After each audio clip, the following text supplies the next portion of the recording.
What I have found in my tradition is this both very stark, you were never promised that the world would go on forever. You were never promised stable democracy, comfortable prosperity. What you were promised is that love is stronger than death. Every spiritual tradition has had an element of sacrifice. And part of the reason we're in the predicament we're in today is because we are a culture that has eradicated all discomfort. Hello and welcome to The Sacred. My name is Elizabeth Oldfield and I'm delighted today to be here with Sarah Wilson. And we're going to have a slightly different episode where we are in conversation with each other. We have both recently written books that are circling around really similar themes. What does it mean to be fully human, fully alive, connected, really living, even in these times that can feel so destabilizing and anxiety-producing? Really delighted that she is here and has agreed for us to be able to chat to each other. So I'm going to start with the big, meaty, juicy question that I always kick off with, which is, what is sacred to you? What are the values you want to be guiding your life? Oh, Elizabeth, look, firstly, it's wonderful to be here and to meet a kindred spirit and to do this interview in person because so often we have to do it remotely. Yep. Eye contact is really sacred.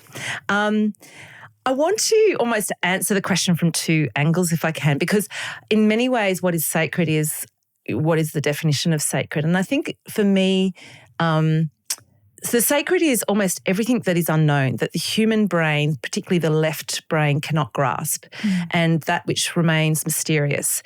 And I think that in itself is a thing that actually guides the human spirit forward. There's this yearning, this ache to know that which our cerebral self does not know. You called us meaning yearners, and I love that. Yes. I mean, I feel it within myself. I am yearning forward. I can feel that that is what my spirit wishes to do. And the Greeks had a wonderful word, thumos.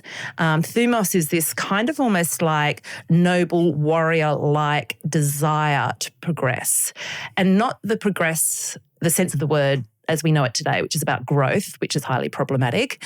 It's this idea of expanding and bettering ourselves. But yeah, so I think the sacred is all of that which that leads us forward in our humanity. What is it for me personally? The sacred is whatever can connect me in and get me congruent with that sort of space between the things. And so nature would be number one. And the reason for that, I mean, I'll backtrack just a little bit. I want to actually answer these questions as best as I can because it is such a cracking question. And I know you ask all your guests this question. I studied sort of quantum physics, philosophy of the universe in Santa Cruz when I was 21. And it was when quantum physics was really getting a little bit of traction and there were consciousness thinkers, philosophers who were kind of connecting with the quantum physicists. And I remember my professor, David Chalmers, who came up with the concept of the hard problem of consciousness. And he's a leading robotics and AI thinker now with a spiritual kind of twist, which is wonderful. But he pointed out that a lot of quantum physicists stall at what it is that is the energy that connects it all. You know, what's the original thing? Yeah. And he said they struggle. And so the only word that they can come up with that is close to that sense of it is love, you know. So what is sacred to me is what connects me and gets me congruent with that life force, which could be called love. And yeah, for anyone listening, the feeling sometimes, I've got a laptop on my lap at the moment, but when you've got the cord on an Apple Mac and you connect it and it sort of sloops in, you know, that sort of, and it gets this like lovely connection. I know I shouldn't be using a piece of technology to describe this, but that is almost the sensation I get. So being in nature gets me there. I think the fractals that we observe in the trees and in the patternings of the fern fronds and the flowers, it actually replicates, you know, some of the fractals in our retinas, and there's this sense of belonging. That sense of belonging makes me feel like I'm part of something big, and it makes me connect with the awesome infinite. Yeah. Yeah, connection is a big thing for both of us, I think. Yes. We'll come back to it, but could you just give me a little picture of your childhood? Little Sarah running around in the outback in Australia. What were the big ideas, or I guess maybe the big events or the background that formed you into the person you are today? My childhood was formative. I think I came from a family, my parents were reasonably young when they had me. My dad moved us out to the country. He had read Paul Ehrlich's The Population Bomb. He had observed capitalism with Margaret Thatcher and Reagan. He got very disillusioned and he thought capitalism was coming to an end. He was fed up with, what was really the beginnings of neoliberal thinking.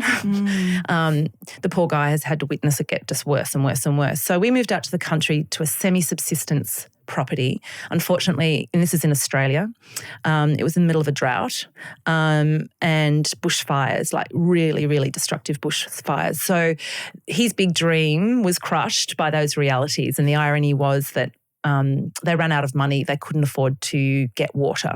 So we had to import water in to survive and feed goats and us, So my childhood I was the eldest of 6 kids, and I suppose, and it was very frugal. I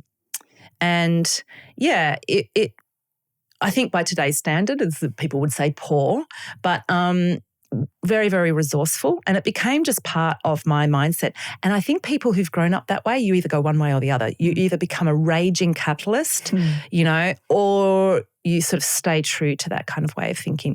And all of my siblings have stayed true. And we often talk about it. It's kind of we're actually quite lazy. Like, it is actually easier to not spend money, to not go to the shops, to fix things rather than go and research the new version of something, to go without and actually practice going without as a mindset for living a full life, And you've probably realised I've had a fairly funny past. Some might say hypocritical, but to me it wasn't. I was the editor of Cosmopolitan magazine when I was 29. I sold shit to women that they did not need, That's what I did. However, I did it in such a way where I was wearing secondhand clothes. I rode a bike, even though I had a, fancy spot in the company garage for, everybody else had Audis and Land Rovers and everything. And I turned up on my bike, and I still lived the same principles. I thought, well, you've got to go to the coalface, that was it. I had and this I think sort of segues with your journey. I was also very spiritually inquisitive, and it all happened at the age of 11 to 12. So I started my first business at 12, and I made a lot of money making doll's house furniture and library bags and hand-painted cards, and I sold them in really expensive art galleries and toy shops in the nearest town. But at the same time, I took to reading the Bible, and I used to go through the yellow pages, you call that? The yellow pages here, and looking up different churches. So Mum and Dad would drive into town each week and go to the Catholic church, and I would research via the yellow pages, and I'd call people with my 30 cents in the public phone booth. Wow. When I was at school, because there was a phone booth near school. And I would find churches to go to. It was the Buddhists, it was the Seventh-day Adventists, the Hare Krishnas, and it was traumatic. I'd come out crying because I still did not understand. I was trying to find an answer to the feeling when I'd turn around and see people's faces looking enthralled, Yeah. And so those two things happened at the same time, earning money, and I also became insomniac at that age, and it stayed with me. Yeah. That was intense, formative period. Yeah, definitely. But I want to throw it back onto you in terms of what is the sacred? What is sacred for you? Yes. And why that is such an important question to be asking as well. Yes. I've been asking it since 2017, and I still feel like I don't fully know what it is or what it means to me. It came from actually a real concern about peace building and division and polarization. And an anthropologist called Scott Atran, who talked about in conflict, when we're trying to appeal to each other's left brain, rational, self-optimizing interests, that's the general model for dealing with conflict. Basically, if we can keep everyone happy and people can get as much money or time or status as they want, you can solve it. But most intractable conflicts are not about those things. They're about things that are sacred to us. These deep values, be it land, we see that playing out so tragically in the Middle East, be it about feeling affirmed, right? Acknowledged, seen, and that, in the conversations around abortion, it's not about rational self-interest. It's about this deep commitment about what is sacred, what is a good life, what is the meaning of life. And And then we talk past each other because we don't understand each other's starting points. And so it's really a journey of trying to listen deeply to people and understand beyond the kind of presenting positions or tribes they come from. What's their orientation, right? How are they trying to live? And my answer, I think, is the same. I keep coming back to it, but I think it's about relationship. It's about connection. That's what fully aliveness is. That's what Martin Buber, who's this Jewish philosopher and theologian, talks about I-thou moments, when we really see each other. And you're not an it, you're not Sarah who functions in this way in my life or in society. You're Sarah and all your fragility and fallibility and depth and beauty, and that ability to really see each other as fully human, which you write about, is what's core and central to me. And I think it has sort of opened up into this sense of relationship makes sense of everything, and that we are, my Christian faith is really important to me, and the understanding of what human being is within my tradition is made in the image of a God who is love before anything else. Before anything came into being, there was a relationship happening, there was a dance, there was a conversation, there was a family, there was a community within the heart of the divine, and human beings are somehow a reflection of that. So we are designed for relationship, we are designed for community, we are made for each other, we are made by each other, we are connected with the earth, right? And I think what's funny is it's not just theology, it's neuroscience, it's quantum physics, right? As you've written about, like the weirdness of quantum entanglement. Yeah. With this idea of like separation doesn't now make any sense. So I think that's what's sacred to me. Yeah. And what about your childhood? I want to come back to some of those points. I think that's going to be our conversation, really. But what about your childhood? What informed, what were the sort of the pivotal moments? So I think the background of my childhood was almost absurdly middle of the road. I had a friend come and visit me and my mum and dad's house when I was a bit older. And he said, "Oh, you grew up in Privet Drive," right? It was small box suburbia, comfortable. Tidy.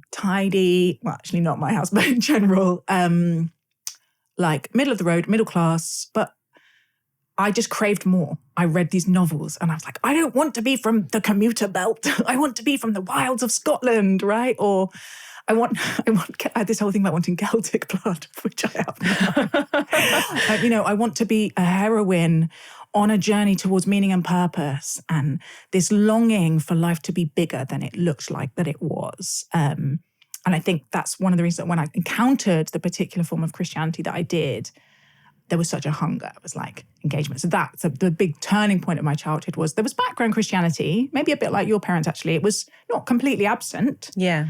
But I had this powerful ecstatic encounter through a friend taking me to a big youth festival. Yeah. And I went from the world feeling 2-dimensional to like 4-dimensional overnight in a very intense, emotional, knocked on the floor way. How old were you? I think I was 14. Yeah, okay. I still don't have I haven't pieced the chronology together accurately. You just know the feeling. Yeah. I was old enough to have spots and be deeply insecure and be constantly sucking my belly in. Yeah. So I think sometime in that early teen years. I know that era. Yeah. That's an interesting, that's a very interesting nexus, that yearning to find the something more and to find that piece of connection. I know in your book you refer to the idea of acedia. I think you have that word in there. Yeah. It's a word that I've also encountered and use in my book to sort of sum up the real nub of what we're missing. And I pull apart the different types of lonelinesses. And when I was writing this One Wild and Precious Life, there were all those studies coming out about loneliness. And I think there's a minister for loneliness here in the UK, and there's checkout queues, I think somewhere in Scandinavia, for lonely people, and days where they can go shopping. It's just, it became a thing, a meme somewhat. And I just didn't feel that was what it was, because we're more connected than ever before, ostensibly. Yeah. We've got more people in our face. There's more humans on the planet. And what it really, I just sort of drilled it down, it's the loneliness from each other, yes.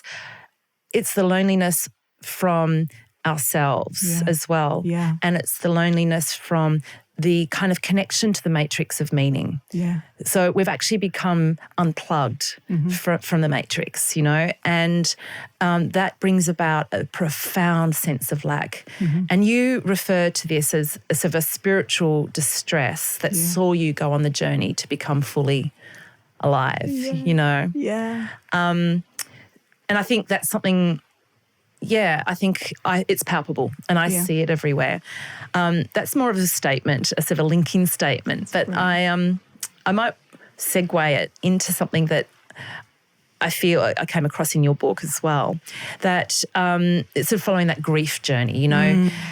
So I almost want to bring it back to the collapse piece, which is you and I both are writing in and around it. Yeah. You refer to the fact that we've gone from denial to the stages of grief. This is from Dougal Tyne, and it really helped me. And this is what I really noticed reading your book, is we both started those books with like, I need some spiritual core strength in these times. I need steadiness of soul, right? I'm seeing the future coming towards us and it does not look good on a range of measures. Like, what have we done? What is the world that we've set up? Why are we careering off this cliff? And it really helped me, his sense of like, sometimes you need to move through denial and numbing and sort of nihilistic despair, which is, I think, where people get stuck and where I was sort of spiraling in, through grieving, through allowing yourself to grieve. And in my tradition, we call it lament. Like there are rituals in religious traditions to lament, right? To allow you to grieve and let go, to a kind of acceptance that is not, this is okay, and we can just pretend it's okay, but what is mine to do now? There's an in-between stage that you pick up on, and that's this idea of bargaining. That's one of the stages in between. And bargaining is where I feel a lot of very well-meaning, caring humans are stuck. Yeah. So denial was a phase that, you know, I think we're all familiar with. I think a lot of people have moved through that into that bargaining space. And the bargaining space is where a lot of climate activists are positioned. This idea, well, if we can do this, then we can achieve that. If we can all switch to solar panels and wind farms, then we can make it and we can continue business as usual. We can convince everyone around us it's going to be okay, you know, and it's this bargaining with hope. Yeah. And my next book, which has been serialised on Substack, which is about all of these themes, it's sort of the next step beyond this one wild and precious life, covers this idea of my own journey to let go of hope. And it was a deep, like it involved incredible grief. Yeah. Because as a climate activist, to let go of hope as the thing that kind of kept us moving forward, that we could sell in seductively to the people around us, you know. Without it, what do we have? And what I find really interesting, of course, that grief journey takes us to acceptance. You know, giving away chapter 3, I sort of say the actual salve is to really adult up into truth. And truth actually becomes an incredible relief when we can sit in truth, because what it does is it actually resolves the cognitive dissonance that so many of us are feeling. Yeah. Hang on, if we're being told that, look, if we do this, we might make it, but then we're also told, hang on, if we go past 1.5, we won't make it, and we're past 1.5, like what is going on? And that cognitive dissonance is causing incredible amounts of moral injury. Yeah. And in a post-capitalist world, neoliberal world, where we're meant to shoulder the responsibility for fixing that, it's just causing incredible pain. And so truth, acceptance, you know, it's same. There's a space where we can land, which is actually, to me, incredibly sacred. And it's not a fix. Per Jem Bendel, I'm sure you're very familiar with his work, you know, we don't have solutions anymore, we have outcomes, and we have to sit with these. So my question really sort of stems from your Christian faith and that move into the Christian faith and the journey you've been on. How are you doing acceptance? Yeah. Oh, there's so much in there, Sarah. So I think the first thing to say, and I always want to say, whatever audience I'm talking to, people will have some really negative associations around that word. And there may be people who are like, Sarah, why are you talking to this woman? Because sounds like giving up, doesn't it? Well, no, I actually mean the Christianity bit. Oh, the Christianity bit, okay. It is, you know, there are people who carry bruises and wounds and the outcomes of institutional failures. And in some ways, I find myself surprised to be back here finding what I need in this tradition, right? It has sometimes comes as a shock to me that this is where I have found the strongest medicine for this moment. But I have. And it's really interesting, as you were talking, I was like, have I given up hope? And I was like, I think hope means something different to me. So the reason I went on this journey and so fully alive was like, I am overwhelmed. I am too often tipping into grief and despair. Therefore, I'm not loving my neighbor. And I set out to try and spend a life loving my neighbor, right? And loving my enemy. These are the like ethical call. But when we're in fight or flight anxiety, which you write about so brilliantly, we shut down, we can't do empathy, we can't do listening, we can't do understanding, we just hoard and protect. I was like, I don't want to live like that. I want to find a way to be moving outward. And funnily enough, my tradition, and I'd be really interested in both of our kind of communities of listeners feeding in from other wisdom traditions, because my guess is most religions do this. They go in their original form. Yes, that was certainly Christianity, which is the only thing I have any expertise in, as far as I have any expertise. It's an apocalyptic religion, right? I was reading a piece in scripture. That's so interesting. Yeah, in my scripture yesterday, and it's from Peter, and it says that 1 Peter, the end of all things is near. Therefore, love each other deeply and practice hospitality without grumbling, right? Without grumbling? Without grumbling. It's like, wow, the end of the world is coming. So what you should do is you should move towards each other, love each other deeply, practice hospitality. And all of this book was written with the assumption that the world was ending, Jesus was coming back soon. And what should you do? You should love your neighbor and love your enemy. You should put your roots down deep. You should seek to be growing in faith and hope and love and goodness and patience and kindness, not picking up your guns and building yourself a prepper bunker. And right? canning. Exactly. Or canning for the good of your neighbors. Yes. Right? I'm like, okay, I have some prepper tendencies. I need to recover my ancestral knowledge. I need to learn how to grow food. We've moved into this small community to try and live more sustainably and in networks of mutual care. But my tradition says to me, all of that has to be in service of your neighbor, of others, because we are each other's safety. Yes. We are each other's home. And my sense has been always that there have been other ends of the world, right? There have been like plagues, the fall of Jerusalem, the fall of Rome, the Holocaust, right? Humans have lived through ends of the world. And it's not always the end of the world, or it's the end of incredibly profound ideas that humanity has clung to and felt they would not survive without it. Exactly. Yeah. Systems, structures, cultural stories of what we were. I was raised in my middle-class, middle-of-the-road life that I would have a nice middle-class, middle-of-the-road life, right? And there would be prosperity. And infinite growth. Infinite growth. And I could self-express myself and really not be in discomfort or awkwardness or need to fend for myself in any way. And life would only get less uncomfortable because that is what we're here for, to remove discomfort. That's fully aliveness. And so what I have found in my tradition is this both very stark, you were never promised that the world would go on forever. You were never promised stable democracy, comfortable prosperity, like the early church lived through. Much the opposite of that. What you were promised is that love is stronger than death. That there is something underneath all these systems and these human idols and these ways we fuck up, which is another way I define sin. Human propensity to fuck things up. All the ways we disconnect, which is another way I think about sin. Something beyond that, and there's something under it. And so my hope is not that we can save ourselves as humans. I just don't think that was ever the promise, but that there is something, that there is love, right, to catch us. And that when we can move through the terror into relationship with each other, I have this funny thing that actually there is one way this goes, which is we remember who we're supposed to be and we live in ways that are actually more life-giving anyway. Yeah, that's the gift. And I know we both use that word. I've sort of been holding off from using that word in the journey that I've been going on with this book serialization about collapse. But, to give away the end, what it delivers us to is our full humanness. Yeah. Which is one of your questions, right? I think I'm just going to get it up here. If it is the end of the world, what kind of people do we need to be becoming? Yeah. And in the continuing present sense of becoming. Hi, I wondered if I could ask for your help. You may have noticed that we've been doing a lot of work behind the scenes to make this channel more beautiful, more enriching, more thought-provoking, and more life-giving. But 87% of you watching on this channel are not yet subscribed. So I wondered if you would just hit the little subscribe button. It means that you'll get these really thoughtful conversations in your feed, and it will also help other people find us. Thanks very much.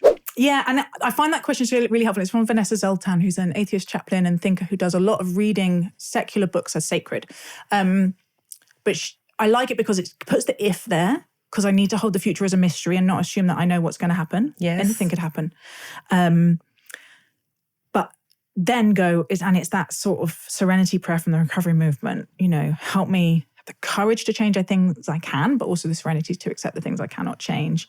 And the main thing I have agency over is my reaction, right? Yeah.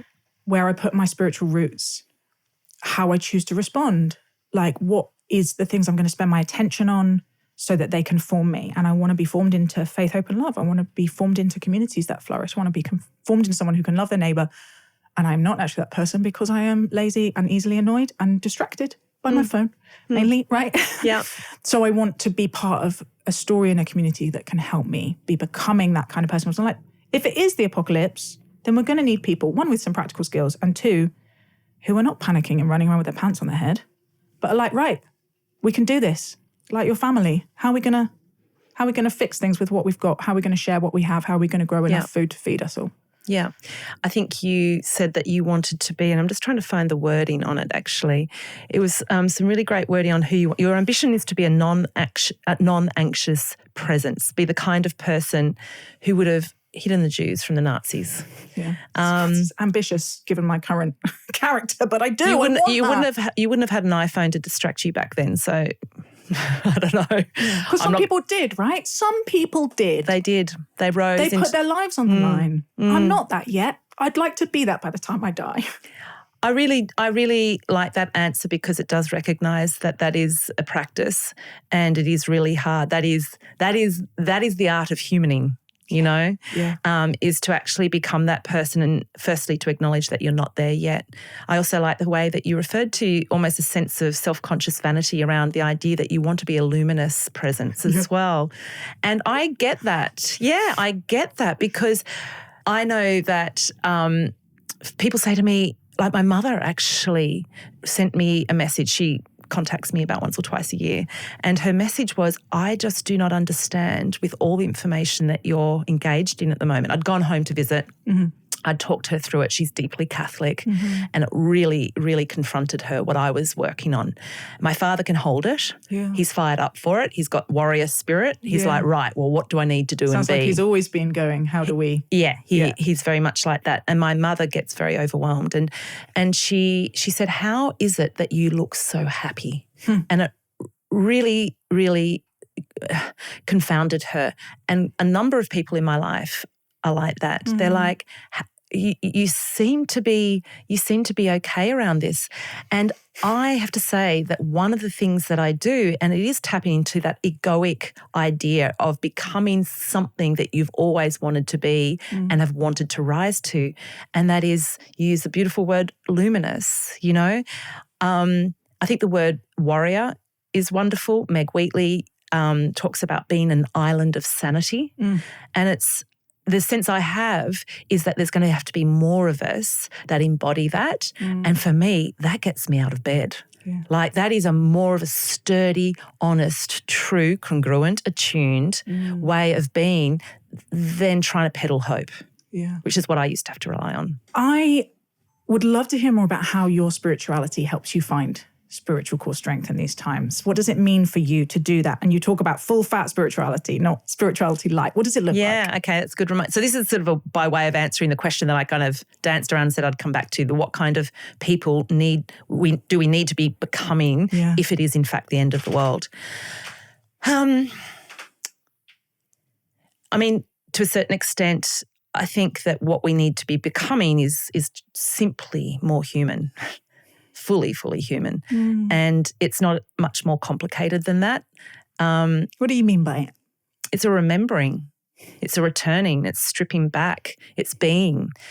And so what do we do from there? Because that sounds great and I think it resonates. And even when I say it to myself, I can feel tears, because it feels familiar, So what does it feel like? Like, what do I do to do that? The obligation, the next steps from there, we need to actually go into spaces. We need to actually vigilantly and deliberately be in spaces around people, in environments where we do remember, where we are reminded, where we see, I've used this word way too many times in this interview, but congruence. And the simple shortcut is be in nature. I think nature can teach us about the patterns, our original patterns, how we belong, where we belong. And the how is really important. The how of nature. I mean, I sometimes sit with a tree, or actually a mountain is the most powerful place for me, is sitting on a mountain and I'm with the mountain and I feel that we're looking out to the horizon together. And it's just this absolute stillness and beingness and acceptance and all these clumsy words that we overlay. But that just brings me right down, right down. And look, having space between you and the next thing is wonderful for putting things into perspective. High ceilings in churches do the same thing, that awe, you know, and that can bring us really down into all of that.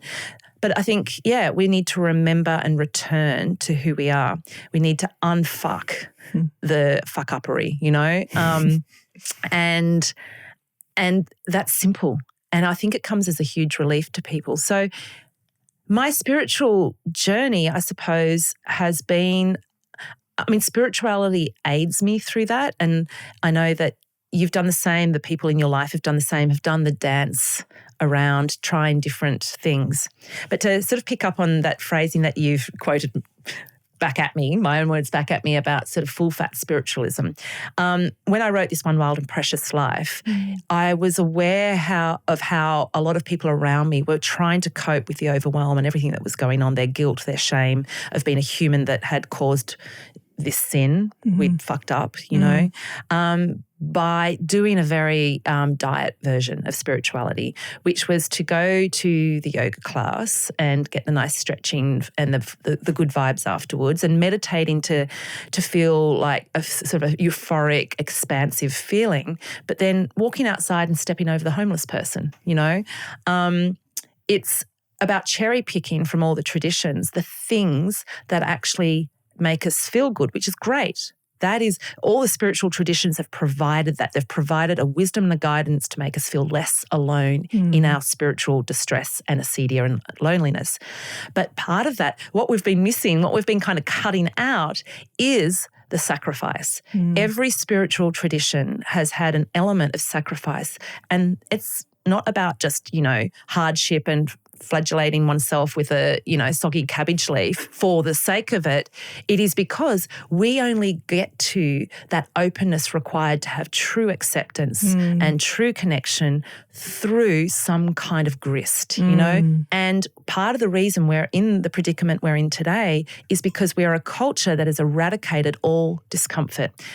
You know, I read somewhere, and I wrote about this in that book, This One Wild and Precious Life, that something like 70 to 90% of all technology that has been created in the last 30 years has been geared at getting rid of discomfort. Yeah. So it's not been about making the world a better place or solving the climate crisis or the nuclear... Solving real problems. Correct. It is about creating a cocooning from the reality of real life, you know, and that has done us a huge disservice. And that is part of that growth, improvement mindset that we've all bought into. Yeah. And yet it is the very thing that is preventing us from going to this very space that we need to get the thing that we're seeking through the comfort, which is a sense of belonging and peace and truth. It's like wrong way, go back, you know? So I feel that the spiritual traditions have always reminded me of that missing element. The hardship is good. You know, if you're feeling vulnerable, if you're feeling uncomfortable, then it means shit is real. And I remember I interviewed Brene Brown many, many years ago, and we were talking about this, and she was saying that when she feels uncomfortable at something, she has a hair elastic, as most women do, on their wrist. Yeah, as you do right now. Mine's in my hair at the moment. But she twangs it and says, okay, this is uncomfortable. It means we're heading somewhere. And that phrase has really stuck with me. And those are the learnings that the spiritual traditions, the religious traditions focused on.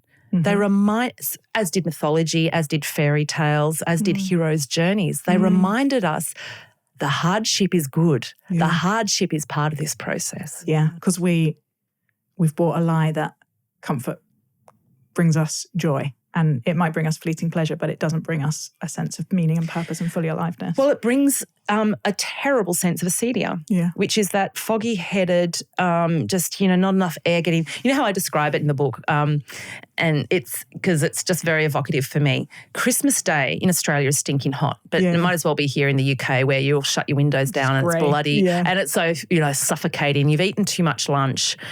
And, your sister-in-law says, shall we go for a bit of a walk to walk off lunch? And you're like, I just can't. Yeah. I just want to stay here and watch reruns of, what is it? Hey Dad, or, Everyone Loves Raymond or something. So whatever it is that's on television on Christmas Day. Yeah. So I do not want to move. I just want to stay on this couch. And that's acedia, where you've lost that vibrancy, the luminosity, like that is what we need. Yeah. And so, and again, going out into discomfort, going out into nature brings you online to all of those things. You have the breeze, that creates vibrancy. You can see things. You can see you get perspective that who you are amongst everything else. Staying in that cocooned state is the antithesis of everything that you and I are talking about. That I think most humans are aching for. Yeah, I always think of the Pixar film WALL-E, where humans have left the Earth because it's too full of rubbish, and they're just in a spaceship, and they have adult buggies, and people deliver them food, and their faces are strapped to.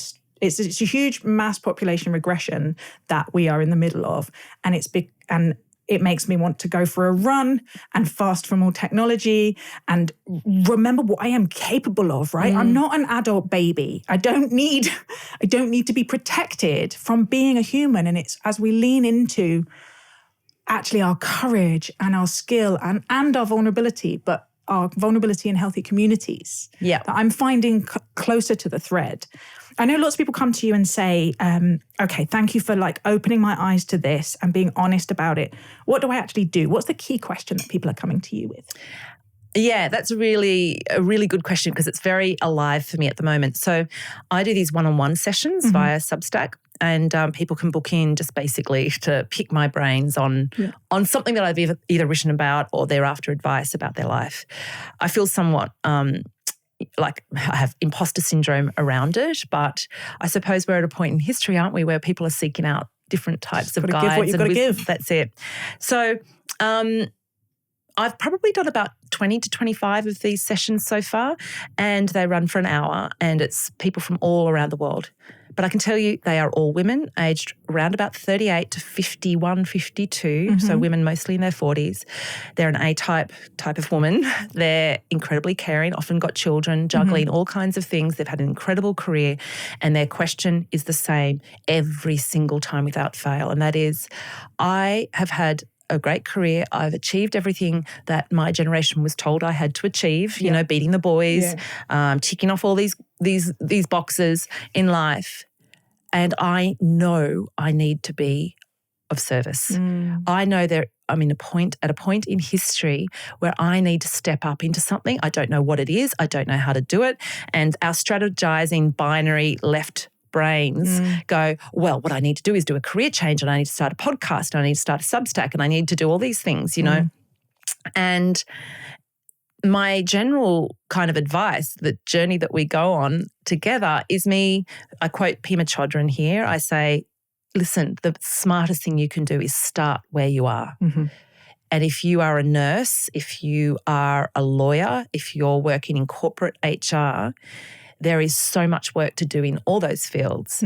We are all seeking people who are, being those islands of sanity, who are able to be in these spaces. I think you feel very much the same. I'm looking at your living environment. You've chosen to live in, it's not central London, but it's London, You've found a space that's still within the huge heaving masses of humanity, and you've found these place where you can have a garden. You get to do it by sharing it with other people. I suspect you're the same as me. I do not want to be out prepping. I want to be where the humans are who are hurting and struggling, and that So start where you are. Yeah. Start where everyone is. Start where with what you're already doing. There's not enough time for us to do this massive shape shift. We do not have the moral courage to actually go and be something completely different. We need to be in this now, doing it now. And most of these women are already doing it, but they feel that it's got to look somewhat different. So that's a question that I get asked all the time. And again, the answer is so much simpler. It's a returning to that which we know is our true essence. But one thing I'll add to that, Elizabeth, is that I feel that, I guess it's more of a question. I find myself concluding from watching this patterning that women of a certain age, so our generation, I think we're about a decade apart, but it's that generation. I feel that we are women who grew up in the earnest 90s, I was more the 80s, where we were the last generation to not have any connection, who know life before the internet. We also experienced a huge recession. We grew up in a recession.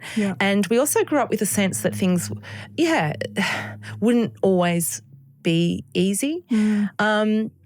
I think also something happens with women where maybe you come out of your childbearing years and you realise that there's a different type of wisdom that the world is needing.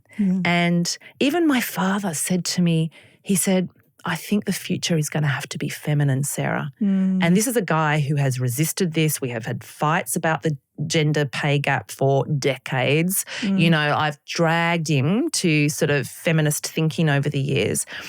But he's just looked around, and I know Will Farrell did something very similar at some awards night at some stage, and he just went, women need to run the world. He said, look, it's black and white. We haven't got it right. Whatever we've done, we've not got it right. So yes, your turn. It's like, thanks. The poison chalice. We'll clean up your mess now. But leaving aside those, crass ideas, I think there is definitely a sense women, for whatever reason, are feeling like this is the moment to step forward and be of service. And we're feeling it very, very deeply. And for anyone listening, you're not alone. And, I don't think, and it's a very important process to work out what it is that you feel you should be doing. How do you feel? Do you feel that same sense? Are you feeling that in your community? Are you feeling that palpable sense that people are wanting to step up into something? Honestly, I think I'm listening into slightly different conversations. The people who I spend most of my time talking to are either sort of mainstream secular activists and change makers, who've been working on the environment, also social cohesions or whatever, or people who, mainly Christians, but not exclusively, who've been in religious spaces. And honestly, both of those groups are like, I've spent 20 years trying to be of service and now I'm a husk.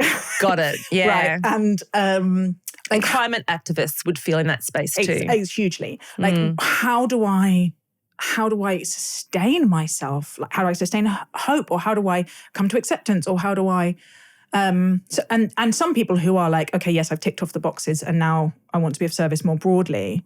But I think my theme is always, and I was thinking as you were speaking earlier about remembering, that the word member is a bodily metaphor, and that it literally means put a body back together, like the members of the body.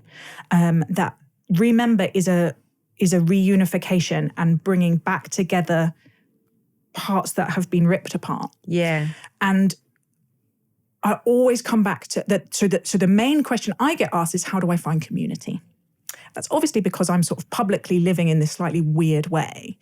But under so much, whether it's the people who are like, I've been trying to change the world and now I'm burnt out, or the people who are like, I'm becoming aware of these problems and now I want to help, or the fact that everyone's probably a mix of both. It's the same drive. I think we're speaking to the same people because a lot of these women are climate activists or, have been in that space and have gone, what I was fighting for is no longer possible. Where do I go now? And I think I similarly have imposter syndrome in the sense of like I don't know, but my kind of deep values are always orienting me back to where shall we go into relationship?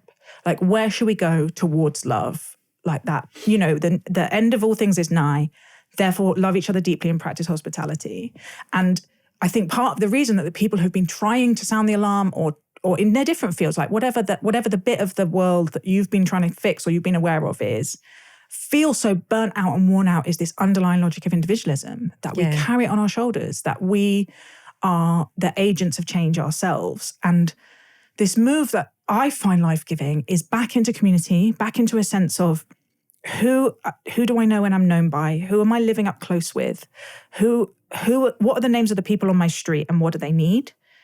Like quite a local turn, actually. And I never know if it's cowardice or if it's realistically what we're going to need in the time to come. And we saw it a bit in COVID, is local networks of interdependence and trust. Yeah. Into each other, I think the same thing happens there, is that we have resisted the awkwardness and the discomfort of being in real relationships with people because people are annoying. They are. I'm also annoying. Like tolerating being annoyed and realizing that actually the solution is not to build bigger and bigger houses and more fences. It's to come through the discomfort into intimacy and into relationship. And that's what I'm always trying to say. Lower your expectations of community and build it anyway. Like release your idealism and your romance and your rosy tinted spectacles because they will go up in absolute flames. And do it anyway. Because we need each other and we have to be up close with each other because we were never designed to live like this. It is causing us existential angst and spiritual distress. I love that phrase, do it anyway. And I use it in a slightly different way when people are like, well, what's the point? You know, oh God, if I do this and if I do this, it's not going to make any difference. And the path that I think you and I are in our clumsy, awkward, imposter syndrome kind of way, going along, clambering along, you know, with white knuckles at times, trying to go, release the grip. Surrender. Well, there's going to be nothing to lose by doing this, you know? Like it's what we want to be doing anyway. We want to feel softer. We want to feel more connected. Love is a pretty cool thing. Curiosity is another characteristic. Curiosity, kindness and awe both open up a part of the brain that actually brings in huge amounts of well-being and joy. And for obvious reasons, that's probably all three are very critical to our survival on the planet. Curiosity is a really important one to bear in mind, I think, with all of this as well, because I think it's an antidote to giving up and becoming ascetic. Yeah. Curiosity is important. And it's really interesting. The more that the world has become opulent and, you know, the rising ships, was it rising waters lift all ships, all that kind of stuff, the growth thing, the more that the world has, you know, got seduced by this notion of growth, the less innovative it's become, the less creative it's become, and the less curious it's become. And there's been a bunch of, you know, studies that have shown this direct link. Curiosity is an incredible antidote to that, well, what's the pointness? Yeah. And do it anyway, you know, because it's an adventure. It is an adventure. It is an absolute adventure. And once again, when you succumb to the discomfort, when you succum's a negative word, but I think if we can think of it as a term of relief, if we can release into the not knowing, it does become an adventure. Yeah. You know, my meditation teacher who passed away a little over a year ago, he used to say to me, Sarah, keep the camera rolling. And he said, let us see what happens next. Let us, you, me, and the universal flow, see what happens next. And that to me, that's just delightful. Right? It's a possibility. It's a possibility. And it's like, wow, I'm curious to know what happens next. And I just want to keep dancing with it, keep the dance going, you know. Can I ask you a question that I think that won't be awkward, but some people have some triggers around, given that we've talked about discomfort. I have no triggers. It's all right. Great. And it is about religion itself, because one of the things I'm really playing with is, can we do this without it? You know, I'm someone who was sort of on the outside of a religious tradition and then in it, and then tried to be an atheist and saw all the nonsense, and they call it deconstruction now, was like, oh, only stupid people are into this. I was very judgy, I was young. And then have like found my way back into what feels a more livable and spacious and wise and gracious stream. But most of my friends are not religious, and they're asking the same questions. And I'm in a moment of going, the anti-individualistic container feels to me very much for such a time as this, even though the institutions are so disappointing and so failing, and Christians, including me, are just like rabid hypocrites. What's your thinking about that? Because I feel like there's more people saying maybe we wrote this off too soon. Are you hearing that too? Yeah, I'm not hearing it necessarily. However, I feel it. I've never ever released my faith, but I didn't go to a Catholic school. My father was quite anti-authoritarian. I used to question the nuns, the priests, and so on. And I fought with our local priest to become an altar boy. I thought it was ridiculous. Did he let you? No, of course not. It's a Catholic church in the 1980s, I'm imagining early you 80s. now dressed up in drag, like slicked back hair. I was furious. But Father Drinkwater it was. God bless him. He needs it, trust me. No, I mean, it's Nietzsche, claimed that we couldn't do it without religion. That wasn't quite his message, but it was sort of, that's how people have interpreted his message. I feel that religion always existed to provide the moral guardrails. We do not have the moral certitude and capacity at an individual level to make the kind of moral decisions required to ensure human individualism doesn't run rampant. To survive, we need to be individualistic. We need to make sure we feed ourselves and our immediate family, but we also need to have a respect and a sense of the community and the collective, because we don't run very fast. We don't have fangs. We don't have a sting in our tail. We don't have horns. We are some of the most vulnerable creatures on the planet. Again, Nietzsche said that as well. And he salved to that. He said, humans are the sickliest animals on the planet. Our only solution is to return to nature. But what we've done is we got vertical on 2 feet, our prefrontal cortex expanded. We were able to become smarter and smarter. We developed communication skills that allowed us to cooperate and coordinate and build community. Language and mythology then was able to then keep us not only surviving, but quote unquote rising to the top of the food chain. And so ideally, we have the individualistic instinct and then that collective instinct. We have it in a sweet balance, the Goldilocks formula. And what religion did throughout the ages was provide, I guess, those boundaries to ensure we kept the two in balance. And one didn't run, rampant and the other get neglected. And that is the perfect formula for ensuring human, prosperity. So I feel that is very much lacking, because as we've destroyed not only religion but other institutions, the scouting movement, other community groups. The WI. Neighbourhoods. As we've got rid of those, I sort of refer to it as we got rid of the moral umpires off the footy field of life. And when you get rid of the umpires, you do not have a fun game, right? When it's a free-for-all, like a game of football is not fun without rules. We need to be bound. We absolutely do, because we have selfish instincts. Animals have other needs. They don't need what we need. And that's why we evolved to have these kind of, moral guardrails and umpires. So can we do it without religion? Religion has throughout history been the best kind of forum for this, because and sometimes the worst. And it then regresses because power instinct and corruption and so on. But what religion does is it's always provided mythology, a story that we all cling to and we can move forward with. You referred to what Peter said, his idea of, what was it about the end of all things is nigh, love each other deeply and practice hospitality. The hospitality piece. I mean, a line like that is enough to inspire nations, and it's enough to steer us away from the desire to eat everything for ourselves, keep everything for ourselves. So, religion I think has and again, I sort of go back to, well, do we have time to invent anything else? The scriptures are there. They've done a wonderful job. And I think I think it's been finally calibrated over thousands of years to include that real, again, sweet spot between feeling good and the sacrifice, you know. So, yeah, I don't know. I still do think that nature can also teach us. And that was the path, or the thesis that I had in This One Wild and Precious Life.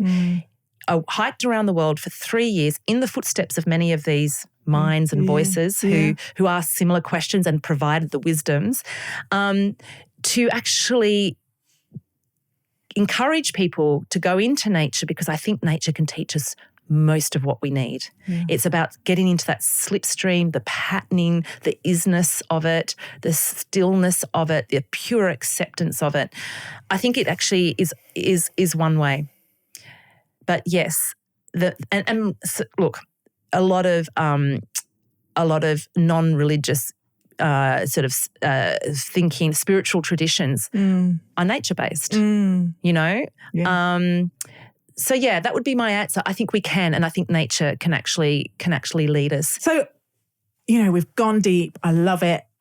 Philosophy, theology, neuroscience. For those listening who think, okay, what does it mean for me in my ordinary life, just trying to get through my to-do list, to meet the challenge of this moment, to be becoming the kind of person the world needs? Where should they start? Well, I think really pragmatic things are anything that can get you still and aware and noticing and paying attention. You know, Teju Cole, the activist and poet, said, the role of an artist is to get us all to concentrate more. And I think that's actually something that we can actually do. We don't have to wait for anyone. We can choose to concentrate more. And I actually find when I apply, that thinking to my terrible addiction to my phone and my ability to be eternally distracted, it feels, I'm fired up for it. Yeah. You know what I mean? Yeah. If when I ran the I Quit Sugar business, I said, no human ever has quit something by someone telling them not to do it. It's like I see a, wet paint sign, do not touch. All I want to do is touch it, right? Yeah. So you've got to find framings and mindsets that actually resonate and actually feel original and human, super, super human. If I know that my obligation is to concentrate more and to pay attention to life as a vigilant practice, then coming off social media and putting my phone away feels kind of part of that seeking of the luminous and the warrior spirit. And it's like everything starts from there. It helps my ego get there. Yeah. Another mindset that I've found that's really resonated in the process of writing this book, and it really helped me, is this idea of Moloch. Moloch was the Hebrew god where you could sacrifice your child to this god and they would give you a win in a war, in a battle, which of course is just terrible because it's a lose-lose situation, because you sacrifice the thing that you're trying to win the war for, right? Yeah. And that's where we're at in the world today with AI, nuclear threat, social media. We are trapped in this lose-lose downward spiral game. And it's a game in theory now where, all right, the example would be with nuclear threat. No country is going to say, right, we're going to get rid of nuclear weapons. Yeah. We're going to do it because it's the right thing to do, because they're already in the arms race. Yeah. And if they do it, they lose. They're vulnerable. But because we're all in the arms race, we're spending billions of dollars a year on creating weapons that will wipe us all out. If one country drops a bomb, we are either dead or living in a permanent nuclear winter. And we are in this Moloch game in so many ways, including with the climate crisis, including with all of the things we feel trapped by, including social media. So that framing helps, because what it does is it actually sets it up as no one is to blame and everyone is to blame, and it wipes blame off the table. Yeah. And I think when we get rid of blame, we then realise, and the fact there's nothing we can do. Yeah. It's too far gone. Yeah. We've missed the deadline. We fucked up. And then that opens up the space, my heart, I think many people's hearts and spirits, to, and now what? Yeah. and now what? Yeah. And that's when we can get so clear and magnificent and vigilant and focused on all of the things that you've covered off, the community, the connection, the love, because that is what is left. Yeah, that's so helpful. What about for you? What practice? I mean, for me, meditation, walking in nature, it works. Yeah. People say to me, what's your favourite hike? I'm like, the next one. Yeah. They never fail. Don't worry. Yeah. Like, whatever you'll it is, never have to use your warranty, and get a refund. Yeah. It works. I've never had a bad hike. Yeah. Just do it and let it. You don't have to think about it. Just do it and it'll work its magic on you. You'll get home and something will have shifted. So hiking, meditation, and I have another phrase, which is another mindset shift. Eric Fromm has a phrase, he makes his life a practice in work and love. And work, I feel at the age of almost 51, I've kind of done. I will keep doing it, like I'm fired up to work for a very long time. Yeah. But love is something that I have to be vigilant and I have to practice it and I have to be in it and see it as a beautiful, curious adventure. Yeah. So for me, I think the mindset shift, mindset shift and the frame that changed it for me was this understanding of sin, which is this word that I have found surprisingly useful.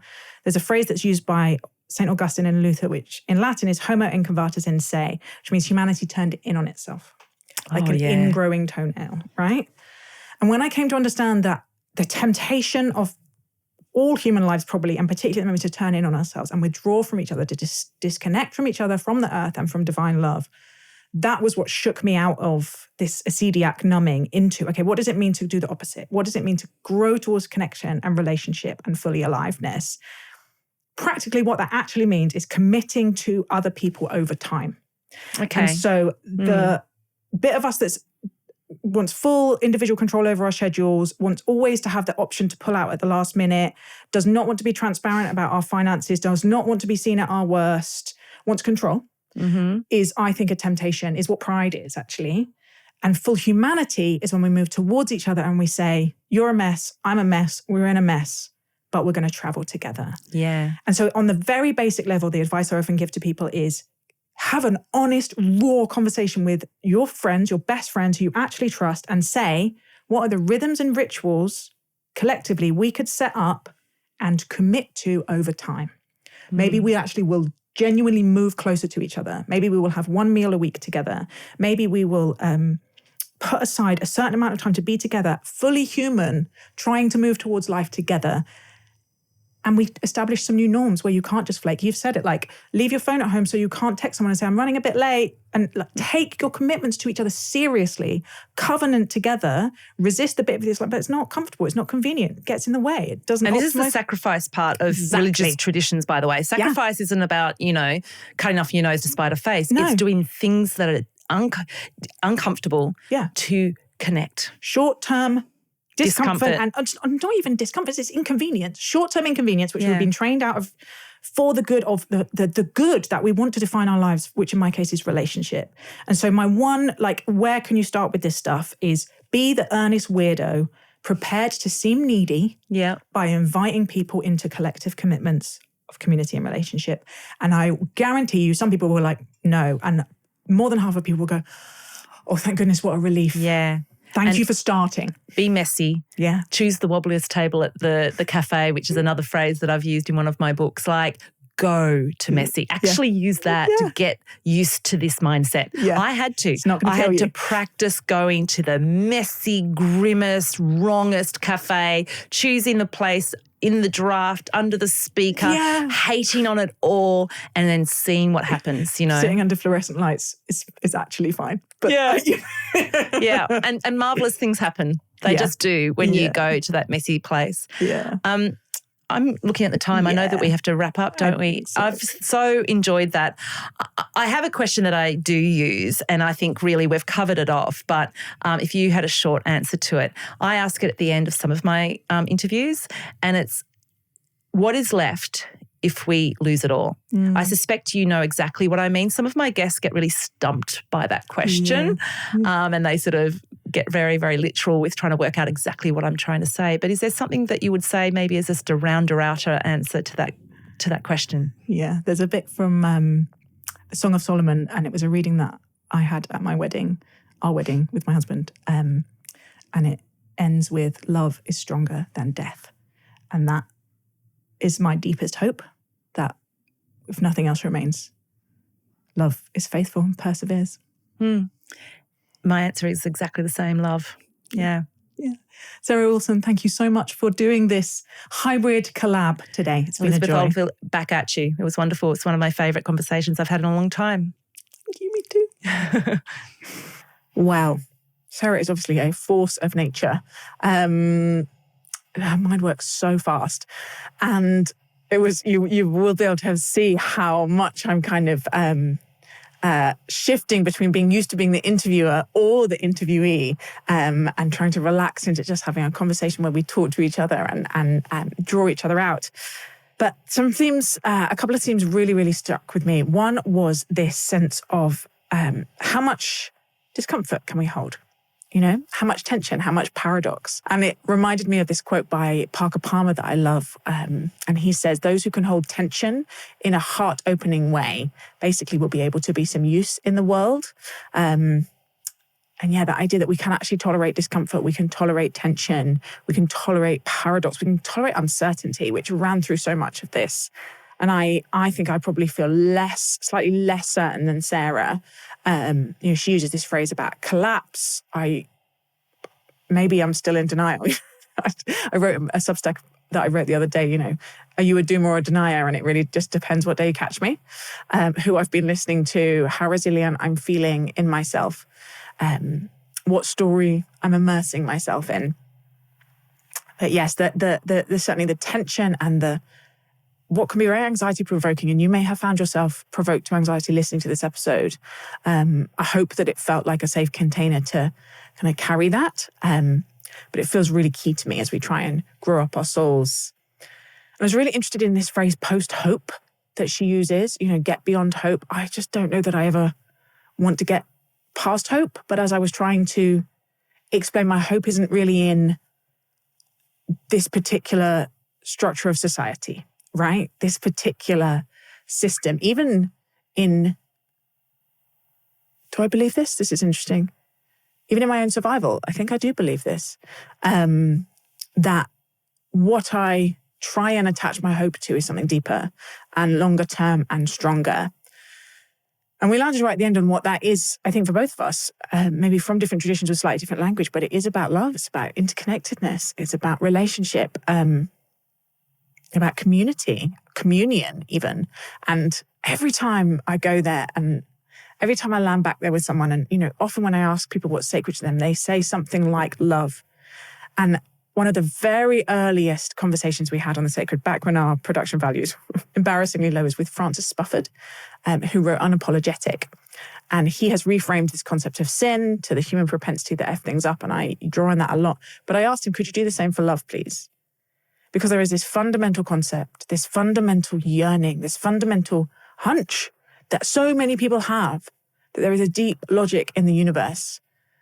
And the best word we have for it is love. But that word has got so semiotically evacuated. It's a bit of an empty shell now through overuse.